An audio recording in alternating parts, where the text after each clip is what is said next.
သုံးပါးမှာဖြစ်သမျှတရားပေါင်းရဲ့အနိစ္စမမြဲမှုဒုက္ခဆင်းရဲမှုအနတ္တစိုးပိုင်နိုင်ခြင်းမရှိမှုတို့ကိုမသိမမြင်နိုင်ကြတဲ့အတွက်ဘဝတန်တရားကြီးဝဲလေရှည်လျားနေရပါတယ်။ကာမတဏှာလိုချင်တတ်မဲ့မှုတွေနဲ့ပြောင်းဆန်နေတဲ့ဝဲဩဃာကြီးမှာနစ်မြုပ်နေကြရပါတယ်။လူဖြစ်လိုက်နတ်ဖြစ်လိုက်တိရစ္ဆာန်ဖြစ်လိုက်နဲ့ဘဝပေါင်းများစွာမှာတပြောင်းပြန်ပြန်အဖန်တလဲလဲဖြစ်ချင်းဆိုတဲ့ဝဲဩဃာကြီးမှာနစ်မြုပ်နေကြရပါတယ်။မှားရင်စွာမြင်သိမှုဆိုတဲ့ဝဲဩဃာကြီးမှာနစ်မြုပ်နေကြရပါတယ်။လွတ်မြောက်ခြင်းတရားသစ္စာအမှန်ကိုမသိမမြင်တွေးဝေမိုင်မဲမှုဆိုတဲ့ဝဲဩဃာကြီးမှာနစ်မြုပ်နေကြရပါတယ်တဲ့။လွဲမှားစွာသိမြင်နေမှုဆိုတဲ့ဒိဋ္ဌိဉာဏ်ကြောင့်လူရဲ့နတ်ရဲ့ဆိုပြီးအထင်မြင်နေမှားနေကြပါတယ်။ငါလင်းငါသားငါမယားငါဥစ္စာငါပစ္စည်းငါပိုင်နေငါဆိုင်နေဆိုတဲ့ငါတင်ညာတွေသက်ကာယအယူတွေနဲ့တက်ကြွထောင်လွှားမာမာနထားနေကြပါတယ်တဲ့အဲ့ဒါတွေကိုအနိစ္စဒုက္ခအနတ္တဆိုတဲ့လက္ခဏာရေး၃ပါးခွဲခွဲခြားခြားထင်ရှားစွာသိမြင်ကြအောင်ဝိပဿနာတရားကိုဝင်စားဆင်ခြင်ကြပါတကယ်တော့အနတ္တဆိုတဲ့ခန္ဓာကိုယ်အစုအဝေးကြီးဟာအတာရကလို့ဆိုတဲ့ဘာမှအနှစ်သာရရှားဖွေးလို့မရနိုင်ပါဘူးတဲ့ဖြစ်လိုက်တီးလိုက်ပြက်လိုက်နဲ့ဟောက်ပြန်မှုရုပ်ပတိအမှတ်တင်ညာတွေမို့မိမိမပိုင်မဆိုင်နဲ့အမြဲပေါက်ပြန်ပျက်စီးနေတဲ့တရားတွေသာဖြစ်ပါတယ်ယုတ်နံဆိုတာမမြဲတဲ့တရားမပိုင်မဆိုင်တဲ့တရားတွေပါဒီတရားနှစ်ခုရဲ့အိုမှုနာမှုသေမှုတွေကလည်းအတိအကျမရှိပါဘူးဖြစ်ပျက်ပြုပြင်မှုသင်္ခါရသဘောတရားတက်တက်ဖြစ်တဲ့အတွက်ဘင်္ဂါလာလို့ဆိုတဲ့ပျက်စီးရမယ့်အချိန်ကာလကိုမလွဲမသွေရောက်ရပါလိမ့်မယ်အဲ့ဒီအချိန်ရောက်တဲ့အခါကျမှပဲနတ်ဘဝလူဘဝပိဋ္ဌာဘဝတိရစ္ဆာန်ဘဝငရဲသားဘဝစတဲ့လားရာဂရိ၅ပါးမှာငရဲတိရစ္ဆာန်ပိဋ္ဌာအတုယကဲဆိုတဲ့အပယ်လေးပုံကိုရောက်သွားတတ်ပါတယ်အဝိဇ္ဇာဆိုတဲ့အဟုတ်အမှန်ကိုမသိမမြင်မရှင်းမလင်းမှုကြောင့်ပြစ္ဆုတ်ပန်မှုတန်တရားမှုတို့ကိုပြုစုပြောထောင်ခြင်းဆိုတဲ့သင်္ခါရအကျိုးဖြစ်လာရပါတယ်သင်္ခါရကြောင့်ဘဝသစ်မှာဝိညာဉ်အသစ်ဖြစ်လာရပါတယ်ဝိညာဉ်အသစ်ဖြစ်ခြင်းကြောင့်နာမ်စုရုပ်စုတွေဖြစ်အဲ့ဒီနာမ်ရုပ်စုတွေကြောင့်ဒွါရ6မြည်အကြီး6ပါးစတဲ့သလာယတနာတရားစုတွေဖြစ်အဲ့ဒီတရားစုတွေကြောင့်အာယုံတွေ့မှုဟတ္တတရားတွေဖြစ်ဟတ္တတရားတွေကြောင့်ဝေဒနာဆိုတဲ့အာယုံခံစားမှုတွေဖြစ်အဲ့ဒီဝေဒနာတွေကြောင့်ဝိတ္တုအာယုံကာမဂုဏ်ကိုခင်းမင်းတွေ့တာတာယာကညိတဲ့တဏှာဖြစ်လာရပါတယ်ဒါကြောင့်အကြောင်းကိုဆွဲပြီးအကျိုးဖြစ်ရတဲ့ပဋိစ္စသမုပ္ပါတရားများ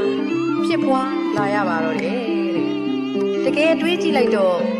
သမုဒိယခေါ်တဲ့တတ်မဲ့မှုတဏှာဟာအရင်ခံနေပါတယ်အဲ့ဒီတတ်မဲ့မှုတဏှာကိုမဲ့လေးပါးတရားသစ္စာစေးနဲ့ကုသပြီးအနိစ္စဒုက္ခအနတ္တဆိုတဲ့လက္ခဏာရေး၃ပါးနဲ့ရှုမြင်ဆင်ခြင်ကြရမှာဖြစ်ပါတယ်ရှင်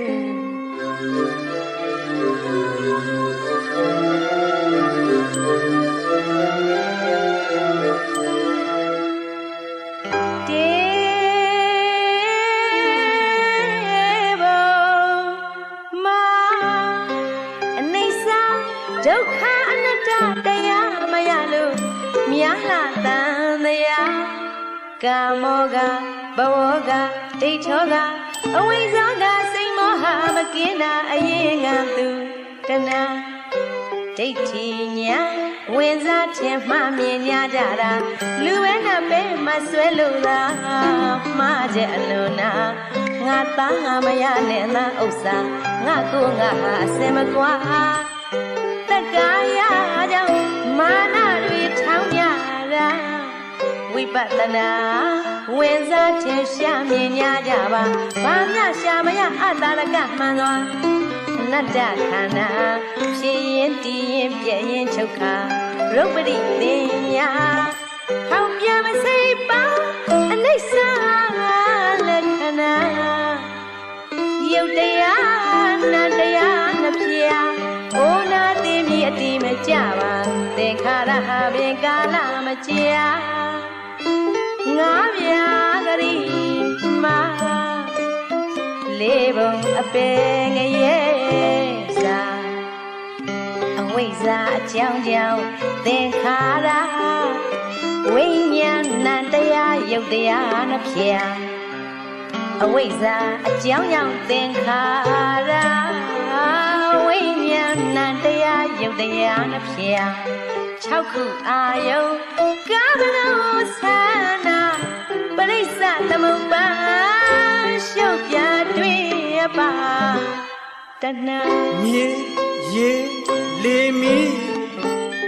ကတိအစုဟာယွန်စရာမမြတ်သောအရဝခန္ဓာမြေရေလေမီကတိအစုဟာယွန်စရာ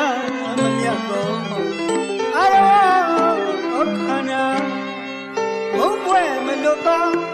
32ခုထားမုံပွဲမလွတ်ပါ32ခုထားမိုင်မဲဝိဇ္ဇာစိတ်ကနာအိဋ္ဌာအိဋ္ဌာပြင်းပြီးမှာကာယပုဂ္ဂောင်တွေဘုရားငါရောက်ဆောင်လာချုပ်နောက်နာသူလေစာ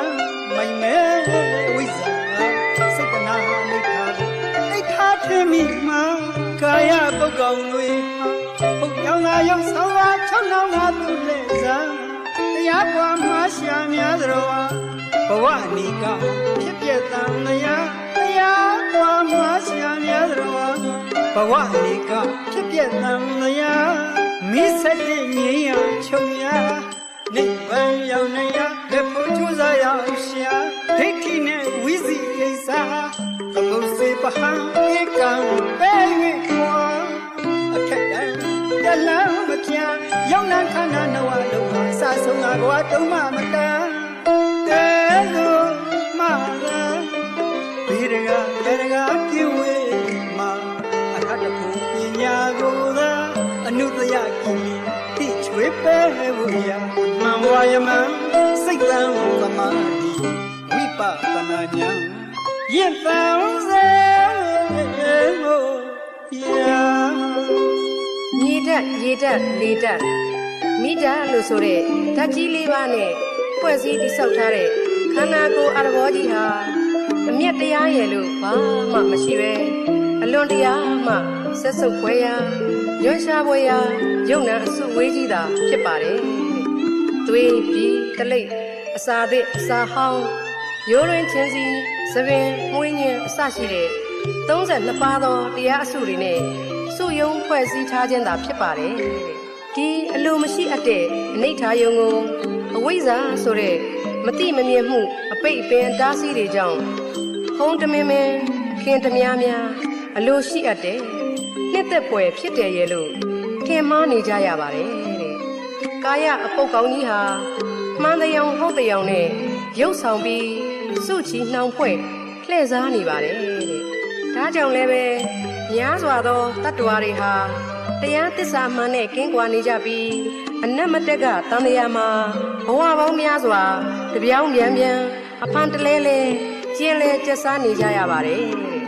တဲ့ဒါကြောင့်ယာကဆိုတဲ့တတ်မဲ့မှုဒေါသဆိုတဲ့ကြမ်းတမ်းပြစ်မှားမှုမောဟဆိုတဲ့မတိမမြင်မိုက်မဲတွေဝေမှုဇာတိဆိုတဲ့ပရိတန်တေနေရမှုဇယာဆိုတဲ့အိုမင်းမှုမရဏဆိုတဲ့သေရမှုသောကဆိုတဲ့စိုးရင်ကြောင့်ညမှုပရိဒေဝဆိုတဲ့ငိုကြွေးရမှုဒုက္ခဆိုတဲ့ကိုယ်ဆင်းရဲမှုဒေါမနတဆိုတဲ့စိတ်ဆင်းရဲမှုဥပါယတာဆိုတဲ့စွတ်တဲ့မိမျောမိမောရမှုစတဲ့မိဆယ်ပါးတို့ရဲ့ချုပ်ငိမ့်ရာနိဗ္ဗာန်ကိုရောက်နိုင်ရာရောက်နိုင်ကြောင်းမတရားဖို့တရားတို့ကိုရရှိနိုင်အောင်ကြိုးစားအားထုတ်ကြရပါမယ်